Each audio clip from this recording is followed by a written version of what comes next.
Student, अगला जो हम टॉपिक डिस्कस करेंगे वो है मोड ऑफ हार्मोन एक्शन। यानी इस टॉपिक में हमने ये बताना है कि हमारे जो हार्मोन्स हैं वो किस तरीके से फंक्शन परफॉर्म करते हैं। अच्छा स्टूडेंट, हम देखें कि हम अगर हार्मोन के एक्शन की बात करते हैं तो सबसे पहले एक जनरल बात देखते हैं। जनरल बात का मतलब ये कि एक ऐसा पॉइंट जो तमाम के तमाम टाइप के हार्मोन्स में कॉमन होगा। ठीक है, हमने पढ़ा था कि हार्मोन्स क्या है, एंडोक्राइन ग्लैंड की सिक्रीशन है जो ट्रेवल करते हैं थ्रू ब्लड। यानी ये ब्लड के जरिए से ट्रेवल करते हैं और टारगेट सेल के ऊपर जाकर अपना फंक्शन परफॉर्म करते हैं।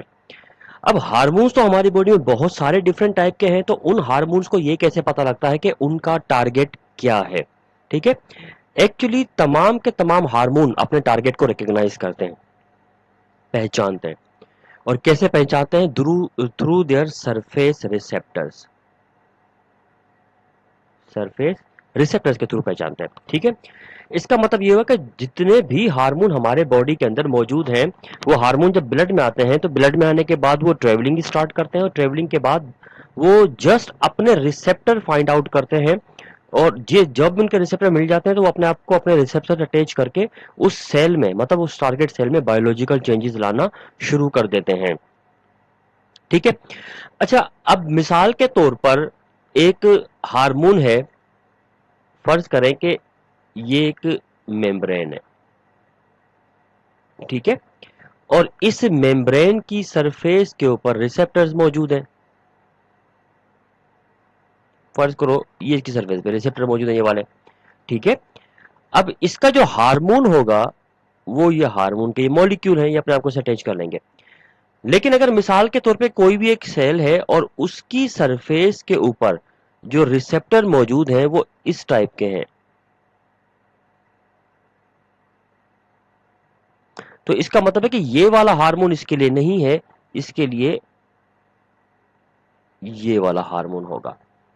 ठीक है, और अगर मिसाल के तौर पे कोई भी एक सेल है, उसकी सरफेस पे रिसेप्टर इस टाइप के मौजूद हैं, तो उसका जो हार्मोन का मॉलिक्यूल होगा वो डेफिनेटली इस टाइप का होगा।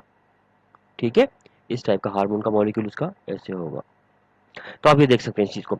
अच्छा, अब आपने देखा कि डिफरेंट जो हार्मोन्स होते हैं उनका एक पर्टिकुलर शेप होती है और मॉलिक्यूल की, और वो अपनी शेप के अकॉर्डिंगली सरफेस के रिसेप्टर को फाइंड आउट करते हैं, तो इसीलिए टारगेट को फाइंड करना उनके लिए आसान हो जाता है।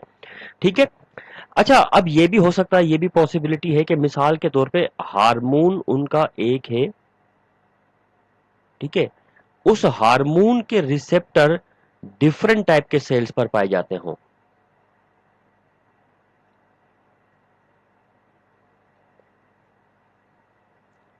ठीक है, तो फिर वो डिफरेंट डिफरेंट टाइप के सेल्स पे पाए जाते हैं, तो क्या होगा?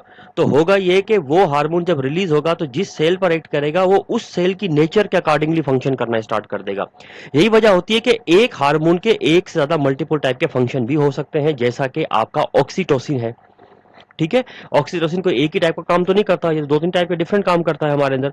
वो इसलिए कि इसके रिसेप्टर एक से ज्यादा टाइप के सेल्स के ऊपर होते हैं। तो मतलब कहने की बात यह है कि हार्मोन्स सबसे पहले अपने टारगेट सेल को रिकग्नाइज करेंगे, पहचानते हैं। कैसे? Through their surface receptor. और रिसेप्टर से पहचानने के बाद ही वो अपना फंक्शन वहां पर करना स्टार्ट कर देते हैं। ठीक है स्टूडेंट, अच्छा अब हमने जो चीज डिस्कस की थी अपने पिछले लेक्चर में, वो चीज ये थी कि हमारे बॉडी में जो रिसेप्टर्स पाए जाते हैं, वो सॉरी, जो हार्मोन पाए जाते हैं, दो टाइप के हार्मोन होते हैं।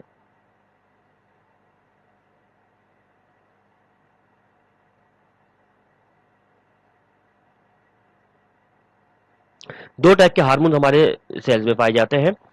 एक हार्मोन जो था, एक हार्मोन की जो टाइप हमने देखी थी वो थी प्रोटीन नेचर हार्मोन।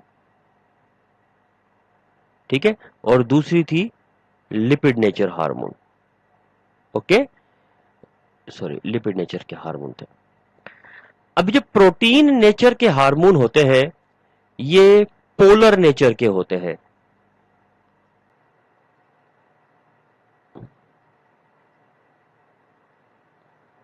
ठीक है, और बीइंग पोलर नेचर होने की हैसियत से ये हाइड्रोफिलिक नेचर के होते हैं।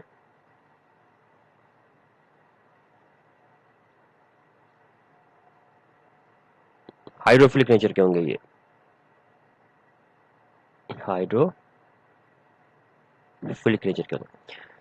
जबकि ये जो दूसरे हार्मोन होते हैं आपके लिपिड वाले, ये नॉन पोलर नेचर के होते हैं, ठीक है। और नॉन पोलर होने की वजह से ये लाइपोफिलिक होते हैं। लाइपोफिलिक का मतलब लिपिड में तो सॉल्युबल है लेकिन वाटर सॉल्युबल नहीं है। अब प्रोटीन पोलर नेचर के हैं तो हाइड्रोफिलिक है, हाइड्रोफिलिक का मतलब वाटर सॉल्युबल है। और लिपिड वाले हार्मोन नॉन पोलर नेचर के होते हैं, इसका मतलब है वो लाइपोफिलिक है, मतलब लिपिड में ही सॉल्युबल होंगे। अब जो आपका टारगेट सेल होता है, जब कोई भी आपका हार्मोन अपने टारगेट सेल को रिकॉग्नाइज कर लेता है, तो टारगेट सेल में सबसे पहली चीज जो उसके सामने आती है वो है सेल मेम्ब्रेन। भाई सेल के सबसे बाहर वाली स्ट्रक्चर तो सेल मेम्ब्रेन ही है ना, तो इसका मतलब है उस हार्मोन को उस सेल मेम्ब्रेन को फेस करना होगा। अब अगर फर्ज करें कि हार्मोन लिपिड नेचर का है, तो लिपिड वाले हार्मोन तो लाइपोफिलिक होते हैं, मतलब लिपिड में डिसॉल्व हो सकते हैं वो बासानी, और आपकी मेम्ब्रेन भी लिपिड नेचर की ही होती है। तो इसका मतलब है वो दोनों सेम नेचर के होने की वजह से लिपिड वाले हार्मोन बासानी डिफ्यूज कर जाएंगे उसके अंदर, ठीक है। लेकिन प्रोटीन वाले हार्मोन के साथ एक प्रॉब्लम है, और प्रॉब्लम बड़ी जेन्युइन सी है। आप देख सकते हैं कि प्रोटीन वाले हार्मोन जो है वो पोलर नेचर के होते हैं, और पोलर नेचर के होने की वजह से वो हाइड्रोफिलिक है, मतलब वाटर सॉल्युबल है। और जो चीज वाटर सॉल्युबल होती है फेट सॉल्युबल नहीं होती, यानी वो लाइपोफोबिक टाइप की होती है फिर वो चीज, ठीक है। अब यही वजह है कि प्रोटीन वाले हार्मोन जो होते हैं उस लिपिड की जो मेम्ब्रेन बनी है लिपिड वाली लेयर की, उसको क्रॉस नहीं कर पाएंगे। क्रॉस नहीं कर पाएंगे तो बाहर ही रहेंगे। इसका मतलब है कि प्रोटीन के हार्मोन्स को जो भी फंक्शन परफॉर्म करना है वो बाहर रहकर ही परफॉर्म करना है, वो अंदर नहीं जा सकते। जो भी कुछ करना है बाहर ही रहकर करना है, ठीक है। तो अब आपके सामने तो दो मेथड मोड ऑफ एक्शन आ गए। मोड ऑफ एक्शन कितने के? दो हो गए, कि एक हार्मोन का मोड ऑफ एक्शन जिसमें कुछ हार्मोन ऐसे हैं लिपिड नेचर के जो कि डिफ्यूज करके सेल के अंदर जाने की एबिलिटी रखते हैं, तो मतलब वो जो भी फंक्शन करेंगे अंदर जाके करेंगे, उनका मोड ऑफ एक्शन अंदर जाके काम करने वाला होगा। प्रोटीन के हार्मोन अपनी केमिकल नेचर की वजह से डिफ्यूज होके अंदर नहीं जा सकते, तो इसका मतलब जो भी कुछ करना है बाहर ही रहकर करना है उनको। तो इसका मतलब ये हुआ कि हार्मोन्स का मोड ऑफ एक्शन भी सबका सेम नहीं होता, हार्मोन का मोड ऑफ एक्शन एक दूसरे से डिफरेंट होता है। इसलिए दो नेचर के हार्मोन होते हैं, पोलर और नॉन पोलर के मोड ऑफ एक्शन भी दो डिफरेंट टाइप के होते हैं, ठीक है। तो इसका मतलब जब हम मोड ऑफ एक्शन डिस्कस करते हैं हार्मोन्स के, तो हमें दो डिफरेंट टाइप के मोड ऑफ एक्शन डिस्कस करना होंगे, ठीक है। अच्छा ये बात भी मैं आपको बता दूं कि जो चीजें हाइड्रोफिलिक नेचर की होती हैं, यानी हाइड्रोफिलिक होती हैं, वो लाइपोफोबिक होती हैं, मतलब लिपिड में डिसॉल्व ना होने वाली। और जो लाइपोफिलिक होती हैं वो हाइड्रोफोबिक होती हैं, वाटर में डिसॉल्व ना होने वाली, हाइड्रोफोबिक होती हैं, ठीक है स्टूडेंट। तो ये ओवरऑल, तो इसका मतलब है दो मोड ऑफ एक्शन है।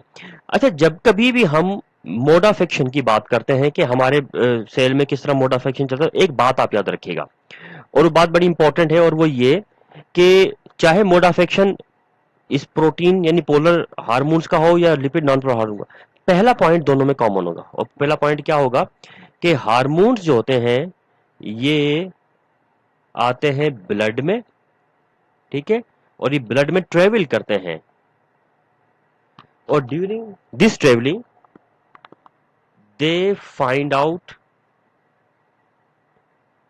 Target cell through their surface receptors.